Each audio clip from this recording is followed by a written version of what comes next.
Hello students, जैसा कि हमने कल चर्चा करी थी कि जो 2024 में टीयर 1 में सीजीएल के जितने भी 36 पेपर हुए हैं उनका सॉल्यूशन की सीरीज हमने कल से शुरू करी है। तो कल हम उसका एक पेपर बना भी चुके हैं। तो आज हम तो 9 सितंबर 2024 का जो सेकंड शिफ्ट का पेपर है, आज हम उसका सॉल्यूशन बनाने वाले हैं। आप लोगों से दो बात करनी है मैंने। एक तो प्लीज ज्यादा से ज्यादा इनको वीडियोस को देखें, इनका फायदा उठाएं। और एक चीज और बोलना चाहूंगा कि आप लोग सजेशन जरूर दें। आपको इसमें कहीं कुछ अच्छा लग रहा है, कुछ ठीक नहीं लगी चीजें और कुछ बेटरमेंट क्या हो सकता है, तो उसकी सुझाव जरूर दें, सजेशन जरूर दें आप, ठीक है। और बेहतरीन चीजें हैं, डेफिनेटली आपके काम आने वाली चीजें हैं, तो ज्यादा से ज्यादा इनका फायदा लें, इनको देखें वीडियोस को, ठीक है। तो ज्यादा टाइम वेस्ट ना करते हुए मैं आपको क्वेश्चन नंबर 1 पे लेके चलता हूं, ठीक है। देखो ये अपना क्वेश्चन नंबर 1।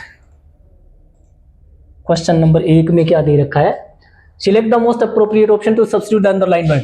हमें क्या करना है, सब्स्टिट्यूट करना है किसको, जो भी कोई शब्द अंडरलाइन कर रखा है हमें इसको सब्स्टिट्यूट करना है, ठीक है।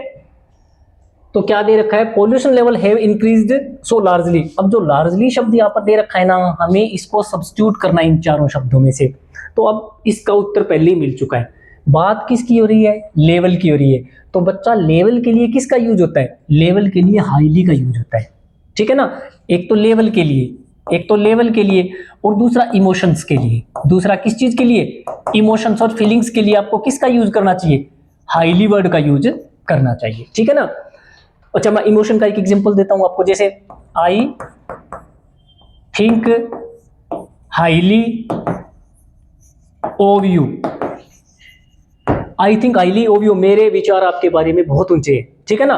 तो अब अगर आपके किसी के बारे में ऊंचे विचार है, अच्छे विचार है, बुरे विचार है, तो बेटा वो क्या चीज, आपकी इमोशंस ही होते हैं ना। तो इसलिए हमारा आंसर हो जाएगा हाईली। इन दोनों शब्दों का मतलब होता है चीफली, मुख्य रूप से। इन दोनों शब्दों का मतलब होता है मेनली। इन दोनों शब्दों का मतलब होता है मेनली, मुख्य रूप से, ठीक है ना। स्लोली है तो धीरे धीरे होता ही होता है। अगर आपको मुख्य रूप से बोलना है ना, इंग्लिश में लिखना है मुख्य रूप से, तो मेनली का यूज कर दो, चाहे प्राइमरीली का यूज कर दो, और चाहे चीफली का यूज कर दो, ठीक है। तो चलो बच्चा देखते हैं क्वेश्चन नंबर 2। क्वेश्चन नंबर अपना देखते हैं 2, ठीक है। क्वेश्चन नंबर 2 में भाई क्या दे रखा है, थोड़ा पढ़ते हैं इसको। Given below are 4 jumble sentences. पहला जंबल आ गया बेटा। कितने जंबल सेंटेंस दे रखे हैं, 4, और हमें इसको सही सीक्वेंस में जमाना है ना। तो इसने दे रखा है these can turn around, these they रखा है, तो यहां पर कोई प्रोनाउन दे रखा है, ठीक है ना। ऑब्जर्वेटरीज है, ये कोई नाउन दे रखी है। दे है, ये कोई प्रोनाउन दे रखा है। और टेलीस्कोप्स है, ये भी कोई नाउन है। बच्चा ये नाउन कैसी है, जब इसमें एस या एस लगा रखा है तो ये कैसी नाउन है, प्लूरल नाउन है। इधर टेलीस्कोप्स है, ये भी कैसी नाउन है, ये भी प्लूरल नाउन है। अब आपको एक बात का तो ऑलरेडी पता ही है कि नाउन वाला सेंटेंस है वो पहले जाएगा, और दे और दीज जो प्रोनाउन है ये वाले वाक्य बाद में जाएंगे, है ना। तो अब एक चीज का पता लगाते हैं कि इस ऑब्जर्वेटरी के लिए दीज वाला सेंटेंस आएगा या ये फिर ये दे वाला सेंटेंस आएगा, और टेलीस्कोप है इसके लिए दे वाला सेंटेंस आएगा या दीज आएगा। अब सबसे पहले तो ये देखो, ऑब्जर्वेटरी शब्द है, इसके लास्ट में क्या था, ऑब्जर्वेटरी एस से लिखा हुआ था ऑब्जर्वेटरी। जब इसका प्लूरल बनाया तो IES लगा दिया। अब आपको एक बात का पता है कि जिसके लास्ट में ORY लिखा होता है ना, वो कोई बिल्डिंग होती है, वो कोई बिल्डिंग होती है, स्थान होता है वो कोई, जैसे फैक्ट्री हो गया, जैसे कोई फैक्ट्री हो गया, तो ORY है ना। तो ऑब्जर्वेटरी है वो क्या चीज है, प्लेस है, यानी कोई बिल्डिंग्स है। किस काम के लिए, टू स्टडी प्लेस, ठीक है ना। इसके बाद में देखो क्या दे रखा है, इसी के लिए दे आर मोस्टली बिल्ट, जिनको बनाया जाता है, ऑन द माउंटेन टॉप्स। एक तो है जिनको बनाया जाता है, और दीज वाले में लिखा है टर्न अराउंड, जो मुड़ सकती है, जो टर्न कर सकती है। अब बताओ, टेलीस्कोप है वो टर्न कर सकती है या ऑब्जर्वेटरी है वो टर्न कर सकती है। तो घूमने का काम, टर्न करने का तो काम कौन कर सकता है, टेलीस्कोप कर सकता है। और बनाया किसको जाता है, बिल्ट किसको किया जाता है, ऑब्जर्वेटरीज को, क्योंकि ये स्थान है, बिल्डिंग्स है, बिल्डिंग्स को तो बनाया जाता है। तो नेचुरल सी बात है, बी के बाद कौन सा वाक्य जाएगा, सी जाएगा, बी के बाद में जाएगा सी, ठीक है ना।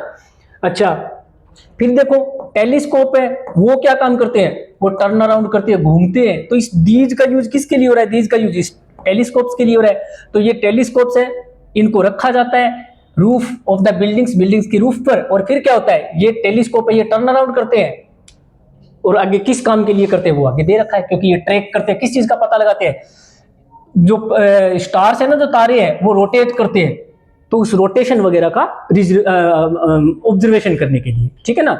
तो भाई बी के बाद में सी जाएगा और डी के बाद में ए जाएगा, डी के बाद में ए जाएगा। बच्चा ऐसा ऑप्शन कहां पर है, डीसीबीए, डीसीबीए बेटा ये रहा डीसीबीए लिखा हुआ, तो यही हमारा आंसर हो जाएगा, ठीक है ना।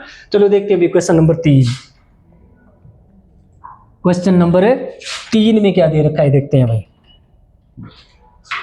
Select the option that can be used as one word substitution. बेटा वन वर्ड सब्स्टिट्यूशन है ना, हमें ये देखो इतने सारे शब्द दे रखे हैं और हमें किससे काम चलाना है, एक ही शब्द से। One who does not show response, एक आदमी जो रेस्पॉन्स करता है कि रेस्पॉन्स नहीं करता। जब नोट रेस्पॉन्स दे रखा है तो रेस्पॉन्स नहीं करता, किस चीज के प्रति, गुड और बैड के प्रति। जिस आदमी पर अच्छे और बुरे का कोई फर्क नहीं पड़ता, जिस पर किसी चीज का ऐसा कोई इंपैक्ट, अच्छे या बुरे का इंपैक्ट नहीं होता, तो बेटा ऐसा आदमी होता है स्टोइक, ऐसा आदमी होता है स्टोइक, ठीक है ना। इसके लिए कई सारे शब्द और भी यूज करते हैं, रिक्लूज हो गया, ठीक है ना, हर्मिट हो गया, ऐसे ये शब्द भी इनके लिए यूज किए जाते हैं कई बार, ठीक है ना। अच्छा सेल्फ डिनियल एक तरह से। अच्छा इसके बाद में है स्केप्टिक, इसका मतलब होता है फुल ऑफ डाउट, डाउटफुल, जिन चीजों में हमें क्या हो, डाउट हो, ठीक है ना। Phobic relating to fear, phobia नाम आपको पता ही है ना, फोबिया, फोबिया का मतलब होता है डर, किसी चीज का डर। तो फोबिक किससे रिलेट करेगा, relating to fear, relating to fear, डर से संबंधित है ये शब्द, ठीक है ना। साइनिक, साइनिक वो लोग होते हैं बेटा जिसको हर चीज में गलत ही दिखाई देता है, जो हर चीज में जिसको दोष ही दिखाई देगा, ठीक है ना। तो इसके लिए हो सकता है स्केप्टिक वर्ड का यूज कर सकते हो, स्केप्टिक। अब दोनों की स्पेलिंग ध्यान रखियो, ये वाला स्केप्टिक और ये वाला स्केप्टिक, दोनों का स्पेलिंग में थोड़ा ध्यान रखना, ठीक है। तो हमारा आंसर क्या हो जाएगा बेटा इसका, स्टोइक हो जाएगा। चलो देखते हैं क्वेश्चन नंबर 4 में क्या दे रखा है। क्वेश्चन नंबर 4 में क्या दे रखा है भाई, क्वेश्चन नंबर 4 में part of a sentence are given below in jumbled order. बेटा वही जंबल्ड ऑर्डर है, जंबल्ड ऑर्डर है तो नेचुरल सी बात है, हमें इसको क्या करना पड़ेगा, सीक्वेंस बनाना है इसका, ठीक है ना। तो देखो इसमें क्या दे रखा है, एज इट वॉज, यहां पर कंजंक्शन दे रखा है, और यहां पर द सिटी है ये नाउन दे रखा है, यहां पर एंड दे रखा है और यहां पर टू दे रखा है। तो नेचुरल सी बात है सेंटेंस है वो किससे शुरू होगा, नाउन या प्रोनाउन से। इस द सिटी बस इस नाउन से शुरू होगा, और ये नाउन किसका काम कर रही है, सब्जेक्ट का, और ये इसकी वर्ब आ गई, ये इसकी वर्ब आ गई। तो सेंटेंस हमारा शुरू किससे होगा, पी से। अब देखो पी से शुरू होने वाले कितने ऑप्शन है, ये वाला नहीं हो सकता, ये वाला नहीं हो सकता, या तो ये उत्तर होगा हमारा और या फिर ये उत्तर होगा। अब इसके बाद में देखो, इसके बाद में देखो यहां पर ये रिवर्ब और ये रहा इसका सब्जेक्ट, ये वर्ब है और ये इसका सब्जेक्ट है। अब इस गिव वर्ब से पूछ लो क्या, इस वर्ब से पूछो क्या, उत्तर में आएगा वो ऑब्जेक्ट होगा। इससे पूछ लो whom, उत्तर में आएगा वो ऑब्जेक्ट होगा। तो दिया से पूछो क्या दिया भाई, एन अपॉर्चुनिटी, एक अवसर दिया, तो ये ऑब्जेक्ट आ गया, ठीक है। इसी गिव वर्ब इससे पूछो किसको दिया, किसको अवसर दिया, टू द पिक पॉकेट, जेब कतरों को, जेब कतरों को। तो ये भी ऑब्जेक्ट नंबर आपका 2 हो गया और ये आपका ऑब्जेक्ट नंबर 1 हो गया। तो इसका मतलब क्यू के बाद में आर जाएगा, क्यू के बाद में क्या जाएगा, आर जाएगा।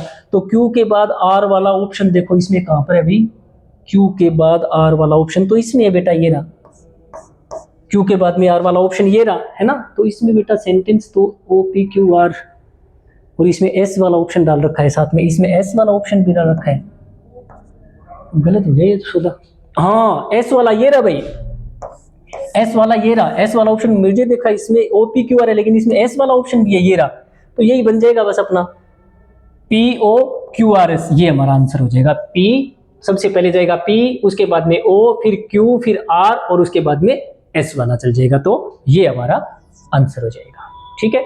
चलो देखते हैं क्वेश्चन नंबर 5 देखते हैं बेटा क्या दे रखा है। क्वेश्चन नंबर 5 देखते हैं क्या दे रखा है। Identify the most appropriate antonym of the given word. अब हमें बताना है दिए हुए शब्द का एंटोनिम। स्केरी का मतलब होता है डरा देना, किसी को फ्राइटन करना, किसी को फ्राइटन करना, डरा देना, स्केरी, स्केयर कर देना। You scared me, scared me, you scared me, आपने मुझे डरा दिया, तो इसी स्केयर से ही क्या बन गया, स्केरी बन गया। अच्छा अब डराना का उल्टा देखो, ऑफुल का मतलब होता है भयावह, भयावह, ठीक है। अपालिंग, अपालिंग, ठीक है। प्रिस्टाइन एकदम निर्मल, स्वच्छ, एकदम प्योर, क्लीन, ठीक है। अच्छा, इसके बाद में ब्राइट आपको पता ही है, चमकीला। और कंफर्टिंग, कंफर्टिंग है तो डराने का उल्टा। एक चीज आपको डराती है, एक आपको सांत्वना देती है, तसल्ली देती है, तो कि आपको कोई डरने की जरूरत नहीं है, तो वो चीज आपको क्या कर रही है, कंफर्ट कर रही है, तो यही आपका उत्तर हो जाएगा। ठीक है, चलो अभी क्वेश्चन नंबर 6 देखते हैं। क्वेश्चन नंबर 6 में क्या दे रखा है, चेक करते हैं। Select the most appropriate antonym. किसका एंटोनिम बताना है, अंडरलाइन वर्ड का, जो अंडरलाइन किया हुआ शब्द है। और ये देखो बेटा, अंडरलाइन किया हुआ शब्द इंक्विजिटिव है ना।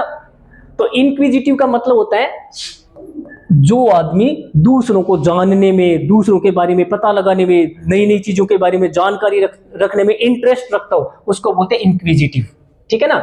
If you want to be a good detective, यदि आप एक अच्छे जासूस बनना चाहते हो, it helps to have an inquisitive nature, तो ये आपकी मदद करेगा। अगर आप एक जासूस बनना चाहते हो तो इट का यूज किसके लिए हो रहा है, जो आप ये काम करना चाहते हो, ये काम क्या करेगा, आपकी मदद करेगा। किस काम में, आपका नेचर बनाने में। कैसा, इंक्विजिटिव नेचर। और इंक्विजिटिव नेचर कैसा होता है, ज्यादा से ज्यादा जानने की इच्छा रखना, चीजों के बारे में इंटरेस्टेड होना। कॉम्प्रिहेंसिव किसको कहते हैं, विस्तृत, पूरा विस्तार में किसी चीज का होना। इंट्रूसिव नेचर कैसा होता है, दूसरे के मामले में टांग अड़ाना, घुसपैठ करना, इंट्रूड करना, दूसरों के मामलों में दखल देना। ठीक है ना, जिसको इंट्रूड करना बोल सकते हैं, इंट्रूड। ठीक है ना। अच्छा, घुसपैठी होते हैं ना, वो इंट्रूडर होते हैं, उनको क्या बोल सकते हैं, इंट्रूडर। ठीक है ना, दूसरे के मामले में दखल देना या बिना किसी की अनुमति लिए किसी के क्षेत्र में प्रवेश कर जाना। आइटमाइज, लिस्ट बना देना, चीजों की लिस्ट बना देना, सूची बना देना। ठीक है। और डिसइंटरेस्ट का मतलब होता है निष्पक्ष, जिसकी कोई रुचि नहीं है। 3 होते हैं, एक तो इंटरेस्टेड, तो आपकी रुचि है, एक होता है अनइंटरेस्टेड, आप उस चीज को हेट करते हो, डिसलाइक करते हो। तीसरा होता है डिसइंटरेस्ट, आप निष्पक्ष हो, न्यूट्रल हो, ना चीज आपको अच्छी लग रही है और ना चीज बुरी लग रही है, तो बेटा इसका उल्टा हो जाएगा डिसइंटरेस्टेड। यहां तो आदमी नई नई चीजें जानने में, नए नए लोगों से मिलना उसको अच्छा लग रहा है, और इसका मतलब है वो एक तरह से क्या है, नॉन टैलेंट है, वो इंडिफरेंट है, वो एक तरह से उदासीन है। ठीक है ना, ये हो जाएगा। तो चलो देखो अभी क्वेश्चन नंबर 7 में क्या दे रखा है। Question number 7, select the most appropriate option to substitute underline segment. हमें सब्स्टिट्यूट करना है किसको, अंडरलाइन सेगमेंट। कोई सेगमेंट है जिसको अंडरलाइन कर रखा है और हमें उसको क्या करना है, सब्स्टिट्यूट करना है भाई। तो बेटा अपने को ये दे रखा है, बेड एट फर्स्ट। क्या दे रखा है, bed at first because of the low salary, क्योंकि सैलरी कम है। बट रिजल्टेड, लेकिन उसका परिणाम कैसा निकला, इन समथिंग गुड, किसी अच्छे में। चीजें शुरुआत में कैसी लगी, बैड, और बाद में रिजल्ट उसका कैसा निकला, अच्छा निकला। तो बेटा इसके लिए मुहावरा होता है ब्लेसिंग इन डिसगाइज। इसके लिए मुहावरा होता है ब्लेसिंग इन डिसगाइज। आपके लिए वरदान आया, लेकिन डिसगाइज मतलब भेष बदलकर। किसके भेष में, बुरे के रूप में आया, लेकिन वो चीज आपके लिए साबित क्या हुई, वरदान साबित हुई। ठीक है ना, तो इसको बोलते हैं ब्लेसिंग इन डिसगाइज। ठीक है, चलो भाई क्वेश्चन नंबर 8 देखते हैं बेटा। क्वेश्चन नंबर 8 में क्या दे रखा है, select the most appropriate antonym the word in bold. Word in bold, जो गहरे काले अक्षरों में लिखा है या फिर जिसको अंडरलाइन कर रखा है, उसका एंटोनिम बताना है। तो एलिजाबेथ स्टूड, खड़ी थी at the piano which did nothing to allay anxiety. Allay का मतलब होता है शांत करना, एले का मतलब होता है शांत करना। ठीक है ना, और हमें बताना है इसका उल्टा। तो शांत करने का उल्टा क्या हो जाएगा, मामले को बढ़ा देना, भड़का देना। ठीक है ना, तो एग्रेवेट करना, एग्रेवेट करने का मतलब मामले को बढ़ा देना, भड़का देना। मोलिफाई का मतलब शांत करना, मिटिगेट का मतलब भी शांत करना या कम करना। इन दोनों का, दूसरे का और चौथे का मतलब है शांत करना, शांत करना, चीजों को शांत कर देना। सिंप्लीफाई का मतलब सरल बना देना, और एग्रेवेट का मतलब होता है चीजों को बढ़ा देना, हालात को और ज्यादा बिगाड़ देना। ठीक है ना, तो बेटा एले का उल्टा एग्रेवेट बन जाएगा, यही हमारा आंसर हो जाएगा। ठीक है, चलो देखते हैं क्वेश्चन नंबर 9। क्वेश्चन नंबर 9 में क्या दे रखा है भाई, every students in the hostel decided to travel to Delhi to witness the Republic Day parade. और पूछा क्या इसमें, parts of following sentence have been given as options, select the option that contains grammatical error. बेटा इसी sentence के 4 टुकड़े कर रखे हैं, इनमें से कोई ना कोई एक सेंटेंस, एक पार्ट में गलती है, ग्रामेटिकल एरर है। सामने दिख रही है, decided to travel, Republic Day parade, to witness the every students. अच्छा, ईच एवरी के साथ नाउन हमेशा सिंगुलर आती है, कभी भी स्टूडेंट्स का यूज मत करो। ईच एवरी, ये 3-4 शब्द है, जैसे ईच हो गया, एवरी हो गया, ठीक है ना, इधर हो गया, ठीक है ना, नीदर हो गया, ठीक है ना। इनके बाद बेटा नाउन हमेशा सिंगुलर। इन चारों के बाद में नाउन हमेशा सिंगुलर। अगर नो दे रखा है और एनी दे रखा है, इनके बाद बच्चा अगर आप सिंगुलर नाउन लगाते हो तो भी सही, और अगर आप इनके बाद प्लूरल नाउन लगाते हो तो भी सही होता है, लेकिन इन चारों के साथ नाउन हमेशा सिंगुलर, तो इसलिए बच्चा ये वाला पार्ट हमारा गलत हो जाएगा। ठीक है, चलो क्वेश्चन नंबर 10 देखते हैं भाई। क्वेश्चन नंबर अपने 10 देखते हैं। Select the option that expresses the given sentence in active voice. तो इसका मतलब एक्टिव वॉइस बनाना है तो दिया हुआ पेसिव में हमें, है ना। तो पेसिव में जब भी एक्टिव और पेसिव वॉइस वाला क्वेश्चन हो तो आपको देखना क्या है, बस वर्ब देखनी है सबसे पहले, बाकी चीजें माइनर चीजें होती है वो बाद में देख लेंगे।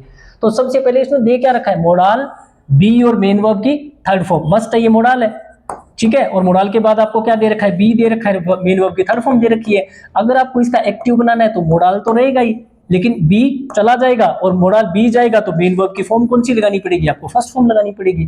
तो जिसमें मस्ट डू लिखा जाए, डन की फर्स्ट फॉर्म क्या होती है, डू, जिसमें मस्ट डू लिखा हो वही हमारा आंसर हो जाएगा। तो इसमें शुड है ये तो हो नहीं सकता, विल वाला हो नहीं सकता, इसमें मोडाल ही नहीं लगा रखा, और ये देखो मस्ट के साथ डू लगा रखा, यही हमारा आंसर हो जाएगा। अच्छा, होता क्या है, पेसिव वॉइस में जो वर्ब के बाद में है वो एक्टिव में वर्ब बाद वाला पहले आ जाएगा, और जो वर्ब से पहले था वो वर्ब से बाद में चला जाएगा, तो यही आपका आंसर हो जाएगा नंबर 4। ठीक है, चलो क्वेश्चन नंबर 11 देखते हैं हमें। क्वेश्चन नंबर 11 में क्या दे रखा है, select the most appropriate meaning of given idiom. Break a leg, ये मैं 50 बार बता चुका हूं आपको। कोई कलाकार है, उसका परफॉर्मेंस था, ठीक है ना, और उसकी टांग टूट गई, मतलब वो गिर गया और उसकी टांग टूट गई।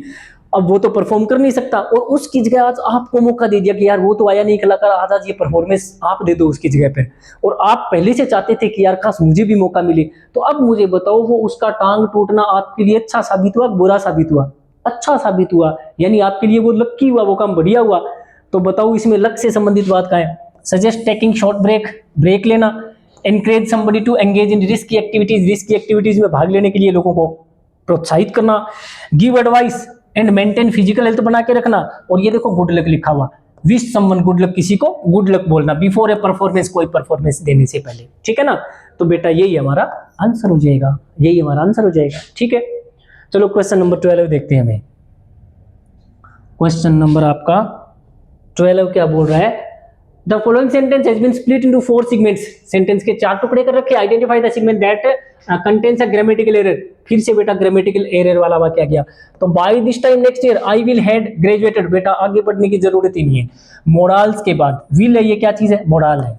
मोडाल और कौन से होते हैं आपको पता ही है, can, could, will, would, shall, should, may, might, must, use to, और टू, डेयर नॉट, है ना, नीड नोट। इनके बाद में बच्चा कभी भी हैज का यूज नहीं हो सकता, इनके बाद कभी भी हैड का यूज नहीं हो सकता। हाँ, इनके बाद हैव का यूज बिल्कुल हो सकता है, ठीक है ना। तो सीधी सी बात है, इसमें कहां पर दे रखा है भाई, विल के साथ हैड दे रखा है, तो बेटा यही वाला पार्ट हमारा आंसर हो जाएगा, ऐसा नहीं होना चाहिए, ठीक है ना। चलो क्वेश्चन नंबर 13 देखते हैं अभी। क्वेश्चन नंबर 13 में क्या दे रखा है, select the most appropriate synonym of the underline word. हमें क्या बताना है, सिनोनिम किसका, जो अंडरलाइन किया हुआ शब्द है। और अंडरलाइन किया हुआ शब्द बेटा क्या चीज है, ऑर्गेनाइज करना, ठीक है ना। क्या ऑर्गेनाइज कर रहे हो आप, पार्टी। ऑर्गेनाइज क्या कर रहे हो आप, पार्टी। तो पार्टी ऑर्गेनाइज करने की जगह आप क्या लिख सकते हो, डिसऑर्डर कर सकते हो, अरेंज कर सकते हो, कंफ्यूज कर सकते हो, डीरेंज कर सकते हो। सीधी सी बात है, पार्टी बेटा अरेंज ही होती है ना। तो इसलिए आपका ये आंसर हो जाएगा, ठीक है। तो आपका आंसर क्या बन जाएगा यहाँ पे, अरेंज करना, ठीक है ना। डिसऑर्डर का मतलब अव्यवस्था फैला देना, कंफ्यूज है तो भी उलझन में होना, डीरेंज का मतलब दिमाग की रेंज चली जाए, मतलब पागल हो जाए आदमी, मैड हो जाए, क्रेजी हो जाए, आदमी क्या हो जाए, मैड हो जाए, और या फिर आदमी क्रेजी हो जाए, या डिमेंटेड भी जिसको बोल सकते हैं, डिमेंटेड, डिमेंटेड हो जाए, क्रेजी हो जाए, पागल हो जाए। और उसको याद कैसे रखना है, कि बंदे के दिमाग की रेंज चली जाए, बोलते हैं ना कि रेंज निकल चली गई है दिमाग की, पागल हो गए, है ना। तो इसका आंसर हमारा अरेंज हो जाएगा। चलो देखते हैं क्वेश्चन नंबर 14 में क्या दे रखा है भाई। क्वेश्चन नंबर अपना है 14 में दे क्या रखा है, select the most appropriate synonym of the given word. Berserk, berserk का मतलब बेटा वही होता है जो इससे जस्ट पहले वाले का था, पागल हो जाना, गोमेड, पागल हो जाना, ठीक है ना। फ्रेंजी हो जाना, पागलपंती चढ़ जाना दिमाग में, फ्रेंजी। डिमेंटेड हो जाना, ठीक है ना, डिमेंटेड हो जाना, ठीक है ना। इन सभी का मतलब क्या होता है, पागलपंती। तो ये देखो डिमेंटेड इसमें तो सामने ही लिखा पड़ा है। स्टबरन का मतलब होता है जिद्दी आदमी, ऑब्स्टिनेट, हट्टी, ऑब्स्टिनेट, ठीक है ना। एब्सर्ड, बेतुका, जिसका कोई तुक ही नहीं होता। लेजी है तो आपको पता ही है, इंडोलेंट, आलसी आदमी होना। तो हमारा आंसर क्या हो जाएगा, डिमेंटेड हो जाएगा। चलो क्वेश्चन नंबर 15 देखते हैं अभी। क्वेश्चन नंबर 15 में क्या दे रखा है बच्चा, select the most appropriate option that can substitute underline segment. Underline किए हुए सेगमेंट को चेंज करना है, ये देखो सब्स्टिट्यूट करना है किसको, अंडरलाइन किए हुए पार्ट को। और if there is no need to substitute, अगर सब्स्टिट्यूट करने की जरूरत नहीं है तो नो सब्स्टिट्यूशन आंसर हो जाएगा हमारा। तो इसमें देखो क्या दे रखा है, spreading awareness about the rights of the consumers and the relief open to them in case. अब देखो क्या दे रखा है यहाँ पर, इन केस। आगे ये कंजंक्शन आ गया बेटा, यहाँ पे ये कंजंक्शन आ चुका है यहाँ पे, इन केस, ठीक है ना। अब दे, ये नया सब्जेक्ट आ गया और ये आगे नई वर्ब आ गई, ठीक है। अच्छा, तो अब इन केस के बाद में इसने आगे क्या लगा रखा है, डिड। आपको ध्यान क्या रखना है, अगर क्या दे रखा हो, आई विश, ठीक है, एज इफ, एज दो, वुड दैट, बट फॉर नहीं, सॉरी, ओ फॉर, और इन केस। अगर इनमें से कुछ भी दे रखा हो तो बच्चा आपको इनके बाद सब्जेक्ट के साथ किसका यूज करना है, वर का यूज करना है। चाहे सब्जेक्ट सिंगुलर क्यों ना हो, फिर भी आपको वर का यूज करना है, क्योंकि इन शब्दों के बाद में, इनके बाद में जो भी क्लोज आता है, उपवाक्य आता है, वो हाइपोथेटिकल होता है। वो कैसा सेंटेंस होता है, हाइपोथेटिकल, बोले तो इमेजिनरी, हाइपोथेटिकल इमेजिनरी सेंटेंस होता है। रियल में नहीं, सिर्फ वो बात दिमाग में चल रही होती है, रियल में वो काम हुआ नहीं होता है, ठीक है ना। तो इसलिए मैं इस डिड की जगह किसका यूज करना पड़ेगा बेटा, इस डिड नोट की जगह किसका यूज करना पड़ेगा, वर वाला पार्ट पकड़ो, कहां पर है, इसमें तो डिड दे रखा है, इसमें विल दे रखा है, इसमें वर दे रखा है, वर वाला हमारा आंसर हो जाएगा। ज्यादा दिमाग लगाने की जरूरत ही नहीं है इसमें, तो यही आंसर हो जाएगा। चलो भाई क्वेश्चन नंबर 16 देखते हैं। क्वेश्चन नंबर अपना 16 क्या है, incorrectly spelled word, additional, allocation, allegation, aversion, ठीक है ना। तो लोकेट है, ये शब्द क्या चीज है, लोकेट से क्या बन गया, लोकेशन, ठीक है। इसके पहले एल जोड़ दिया तो एलोकेशन बन गया। एलिगेशन, एलेज करना, किसी पर आरोप लगाना, एलेज करना, एलेज से क्या बन गया, एलिगेशन बन गया, ठीक है। ई हट जाएगा, ए रह जाएगा। एवर्जन, एवर्ज होता है, एवर्ज, किसी चीज को ना पसंद करना, किसी चीज से नफरत करना, एवर्ज करना, ठीक है। इसी एवर्ज में आई1 जोड़कर क्या बना दिया, एवर्जन बना दिया, ठीक है ना। जो बच्चा एबिसमल शब्द है ना, इसकी स्पेलिंग गलत है, इसकी स्पेलिंग होती है ABYSS, एबिस। अब इसमें आगे कुछ भी जोड़ना है, MAL वगैरह या कुछ भी जोड़ना है, तो ये शब्द हमारा गलत है, ये आंसर हो जाएगा, ठीक है। क्वेश्चन नंबर 17 देखो भाई, क्वेश्चन नंबर 17 में दे रखा है इसने, select the option that expresses the given sentence in active voice. बेटा हमें इसका क्या बनाना है, एक्टिव वॉइस, मतलब दिया हुआ क्या है, पैसिव वॉइस। तो इसने क्या दे रखा है, बस पैसिव वॉइस और एक्टिव वॉइस का सवाल है, तो वर्ब के अलावा कुछ देखो ही मत, ठीक है ना। तो इसने दे क्या रखा है, वोज वर्ब के साथ मेन वर्ब की थर्ड फॉर्म दे रखी है, वोज वर्ब के साथ मेन वर्ब की थर्ड फॉर्म, तो बेटा सेकंड फॉर्म लगा दो। अगर वोज वर्ब के साथ क्या दे रखा है, वोज वर्ब के साथ क्या दे रखा है, नोट दे रखा है, और साथ में क्या दे रखी है, थर्ड फॉर्म दे रखी है, तो बच्चा डिड नोट प्लस पहली फॉर्म लगा दो, डिड नोट प्लस वर्ब की पहली फॉर्म लगा दो।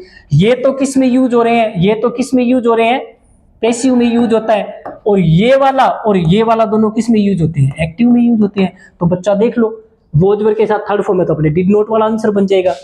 तो डिड नोट के साथ इसने प्रिपेयरिंग लगा रखा है, गलत हो गया। डू डज डिड के साथ मेन वर्ब की सिर्फ पहली फॉर्म आती है तो गलत हो गया, डिड लगा ही नहीं रखा इसने डिड लगा रखा है और साथ में प्रिपेयर पहली फॉर्म भी लगा रखी है, और डिड प्रिपेयर इसमें नोट नहीं लगा रखा। देखो डिड के साथ प्रिपेयर तो है लेकिन नोट नहीं लगा रखा, तो ये भी गलत हो गया, नेचुरल सी बात है, ये हमारा आंसर हो जाएगा, ठीक है।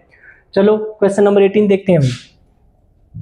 क्वेश्चन नंबर देखते हैं 18 में क्या दे रखा है, जंबल्ड ऑर्डर। ये देखो पैराजंबल दे रखा है, तो पैराजंबल में अपने पास कितने पार्ट है, 5 दे रखे हैं, हमें इन 5 को सीक्वेंस में जमाना है, ठीक है ना। अब देखो भाई, शुरुआत में दे रखा है the use of animal research, तो ये क्या चीज है, नाउन। आर्टिकल आ गया तो नाउन है ना, तो ये है नाउन फ्रेज, ये है एक नाउन फ्रेज, ठीक है। इसके बाद में आ गया थ्रू आउट है, ये क्या चीज है, थ्रू आउट होता है, ये होता है प्रेपोजिशन, ठीक है। एंड है तो ये आ गया कंजंक्शन, हेज बीन है तो ये आ गई वर्ब, और इन है ये आ गया प्रेपोजिशन। अब हमें वाक्य शुरू करने के लिए सबसे पहले क्या चाहिए? सब्जेक्ट चाहिए। सब्जेक्ट होता है वो नाउन या प्रोनाउन हो सकता है, प्रीपोजिशन वाला तो कभी सेंटेंस के का सब्जेक्ट, किसी वर्ब का सब्जेक्ट बन ही नहीं सकता, तो ये शुरुआत में नहीं आएगा, ठीक है ना, ये शुरुआत में नहीं आएगा, ठीक है ना। तो अब आप एक बात का पता करिए, जो हैज बीन वर्ब दे रखी है, इस वर्ब का सब्जेक्ट कौन बनेगा भाई? Has been. अब हैज है, ये सिंगुलर है प्लूरल है? सिंगुलर है, तो इसका ये सब्जेक्ट बन जाएगा, इसका ये। और आपको पता है जब ओव लगा रखा हो, अगर क्या लगा रखा हो? ओव लगा रखा हो, तो बेटा सब्जेक्ट ये बाद वाला शब्द नहीं मानना है, सब्जेक्ट का काम ये पहले वाला शब्द करेगा, सब्जेक्ट का काम। हालांकि ये दोनों शब्द एक ही होती है मिल करके, लेकिन वर्ब इसके अकॉर्डिंग नहीं जाएगी, इसके अकॉर्डिंग जाएगी हमेशा, ऑफ से पहले वाले के अकॉर्डिंग। तो यूज है वो सिंगुलर है, तो इस सिंगुलर के लिए हम किसका यूज कर रहे हैं? हैज का। तो इसका मतलब ये हुआ कि ए के बाद में कौन सा पार्ट जाएगा? ए के बाद में डी जाएगा। और बेटा ए के बाद डी कौन से ऑप्शन में है? ये रहा, तो यही हमारा आंसर हो जाएगा, ठीक है। तो ए के बाद में क्या चल जाएगा? ए, और ए के बाद में डी चल जाएगा, डी के बाद में फिर आपका ये ई आ जाएगा, और ई के बाद में फिर आपका ये बी और सी बन जाएगा, ठीक है। चलो क्वेश्चन नंबर 19 देखते हैं। क्वेश्चन नंबर 19 में क्या दे रखा है देखते हैं। क्वेश्चन नंबर 19 में क्या दे रखा है? क्वेश्चन नंबर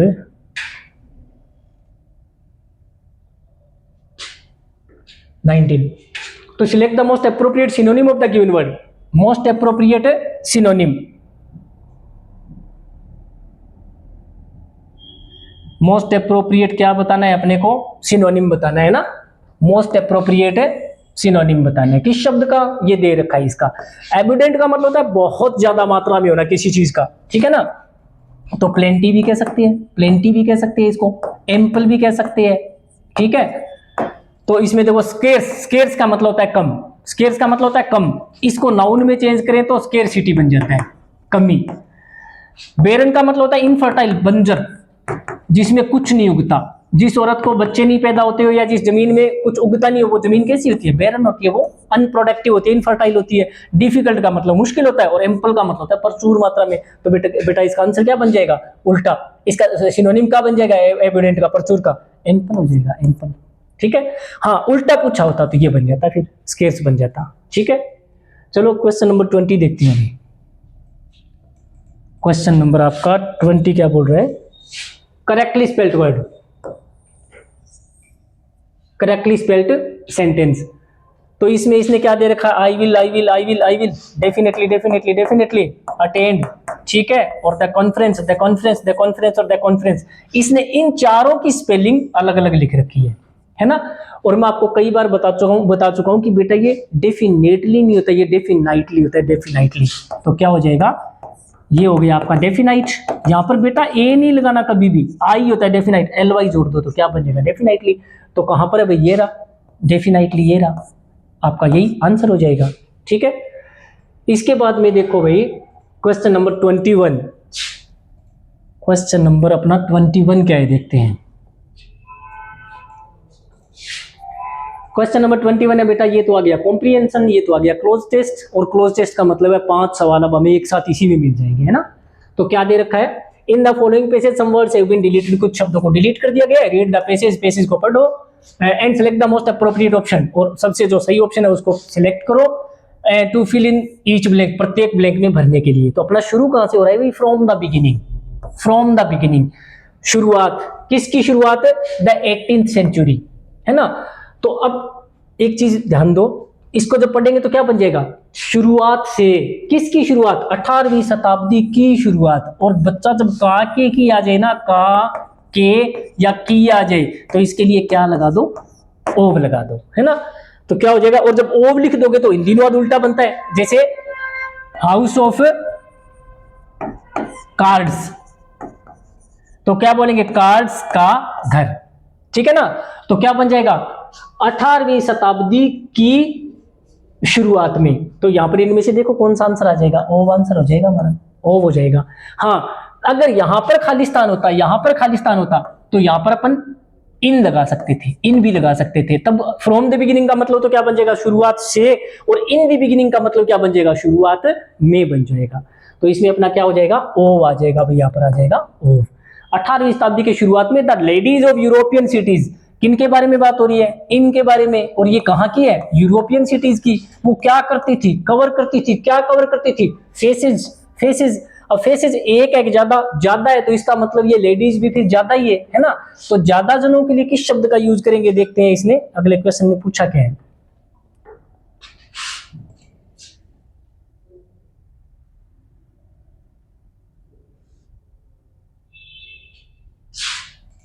क्वेश्चन नंबर,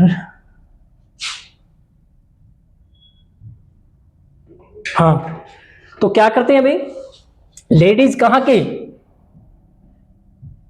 की लेडीज है, वो यूरोपियन सिटीज की, कवर करती थी क्या चीज है, फेस। तो वो फेस किनके है, लेडीज के है। लेडीज एक है कि ज्यादा, दे, ज्यादा है तो दे है, ठीक है ना। अब दे से बना हुआ शब्द कौन सा है, हमें तो दे की फॉर्म कौन सी चाहिए, हमें दे की फॉर्म चाहिए भाई सेकंड।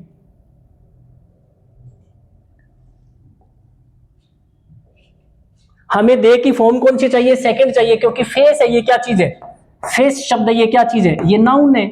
और बच्चा नाउन के पहले अगर प्रोनाउन आएगा तो सेकंड फॉर्म आनी चाहिए, पॉसेसिव एडजेक्टिव आना चाहिए। तो दे की सेकंड फॉर्म कौन सी होती है, नेचुरल सी बात है, दे की सेकंड फॉर्म ये वाला देर होती है। पहली फॉर्म दे होती है, दूसरी फॉर्म देर होती है, और तीसरी फॉर्म क्या होती है, देम होती है ना। और हमें पता है P2 के तुरंत बाद में कोई ना कोई नाउन जरूर आती है, ये कभी P2 कभी भी अकेला आ ही नहीं सकता। तो ये हमारा आंसर हो जाएगा, ठीक है ना। देखते हैं अगले क्वेश्चन में क्या पूछा है।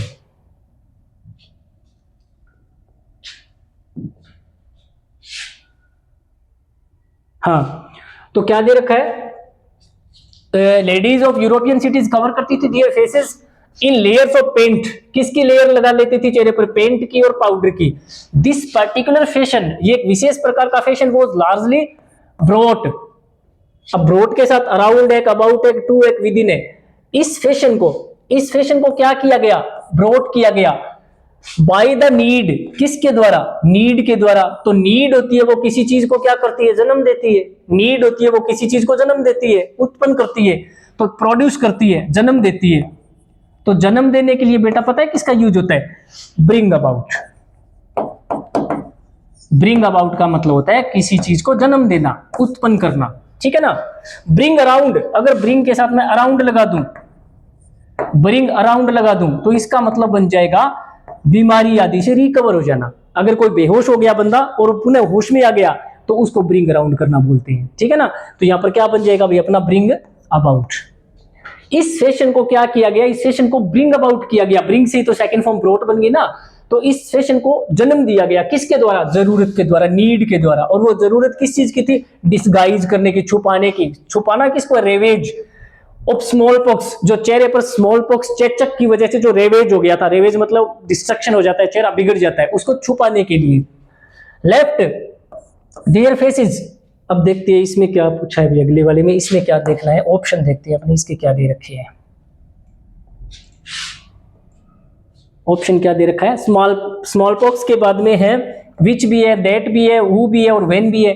स्मॉल पॉक्स है, ये क्या चीज है, कोई आदमी या औरत तो है नहीं, कोई बीमारी है। तो जो आदमी या औरत नहीं है तो उसको थिंग मान के चलो। और थिंग के लिए किसका यूज होता है, थिंग के लिए विच का यूज होता है। तो हमारा उत्तर यहाँ पे क्या आ जाएगा, विच आ जाएगा। अगर ये कोई व्यक्ति होता तो अपन हु लगा देते, है ना। तो यहाँ पर क्या लगा देंगे, विच लेफ्ट, जिन्होंने छोड़ दिया था, दियर फेसेस, उनके चेहरों को, स्मॉल पॉक्स है ना, इसने उनके चेहरों को छोड़ दिया था। कैसा, पीटर्ड एंड स्कारड। स्कार का मतलब होता है मार्क, दाग धब्बे वाला चिन्ह। और पिट का मतलब होता है गड्ढे। स्मॉल पॉक्स की वजह से उनके चेहरे पर पिट हो गए थे और स्कार हो गए थे। ड्यूरिंग दिस सेम पीरियड, इसी टाइम के दौरान, the beauty spot was introduced, को इंट्रोड्यूस किया गया। ब्यूटी स्पॉट तिल को बोलते हैं शायद, चेहरे पे तिल होते हैं उसको ब्यूटी स्पॉट बोलते हैं ना। तो the beauty spot was introduce, beauty spot को क्या किया गया, शुरुआत की गई। इंट्रोड्यूस करने का मतलब कोई चीज पहले से चली आ रही है या शुरुआत की गई, उसकी शुरुआत की गई। क्या करने के लिए, कवर करने के लिए। फेशियल डिफेक्ट, अगर चेहरे पर कोई डिफेक्ट है तो उसको छुपाने के लिए। तो छुपाने के लिए आप क्या करते हो, कवर अप करते हो, कवर अप करते हो उसको। अब क्यों लगा रहे हो, क्योंकि कवर का मतलब ये है कि किसी चीज के ऊपर कवर लगाया जाता है। कवर किसी चीज के नीचे लगाते हो या ऊपर लगाते हो, तो इसलिए कवर अप होता है वो, कवर अप। कवर अप करने का मतलब हाइड करना, चीजों को हाइड करना, कंसील करना, चीजों को कंसील करना, कंसील करना। ओके, तो हमारा आंसर क्या बन जाएगा अभी, हमारा आंसर बन जाएगा, इसमें देखते हैं क्या दे रखा है, आंसर क्या दे रखा है, कवर अप भी है, ऑन भी है, टू भी है, फॉर भी है, तो नेचुरल सी बात आंसर क्या बन जाएगा, कवर अप हमारा आंसर बन जाएगा। कवर ऑन नहीं होता बच्चा, कवर टू नहीं होता, कवर फोर नहीं होता, कवर अप, किसी चीज को ढांपना या छुपाना, उसको कवर अप करना बोलते हैं। ठीक है, तो यही हमारा आंसर हो गया। चलो अगले पेपर के साथ फिर मिलते हैं भाई। ठीक है।